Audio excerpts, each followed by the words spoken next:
అడిగింది దేవుణ్ణి. దేవుడు ఆమె మొర ఆలకించిండు, సమూయేలుని దయచేసిండు. సమూయేలు దయచేసిన తర్వాత దేవుడితో నిబంధన చేసుకున్న ఆమె మర్చిపోయిందా?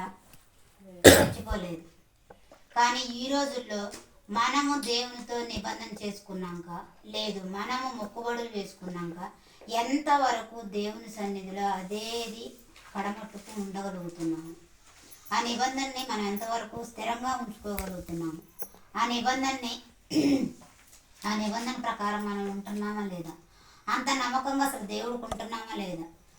నిబంధన చేసుకుంటున్నాము, లేదు ఒక మొక్కుబడి చేసుకుంటున్నాము, ఆ మొక్కుబడి తీరిపోయింది, ఆ నిబంధన అనేది ఆయనకి మనకున్న నిబంధన బట్టి ఆయన నెరవేర్చేసేసాడు. ఆ నిబంధనకి మనం ఎంతమంది అసలు కట్టుబడి ఉంటున్నాము? అది మనకు మనం ఎవరికి వాళ్ళం ఆలోచించుకోవాల్సిన విషయం. దేవుడికి నీకు ఉన్న నిబంధనకు నువ్వు కట్టుబడి ఉన్నావా? దేవునికి స్తోత్రం. ఆయన నిన్ను ఎప్పుడు విడిచిపెట్టాడు. లేదు నువ్వు మర్చిపోయావా? జ్ఞాపకం చేస్తాడు, మళ్ళా జ్ఞాపకం చేస్తాడు. నువ్వు చేసుకున్న మొక్కుబడినైనా జ్ఞాపకం చేస్తాడు, నువ్వు చేసిన నిబంధన అయినా చేస్తాడు. ప్రతిసారి జ్ఞాపకం చేస్తాడు.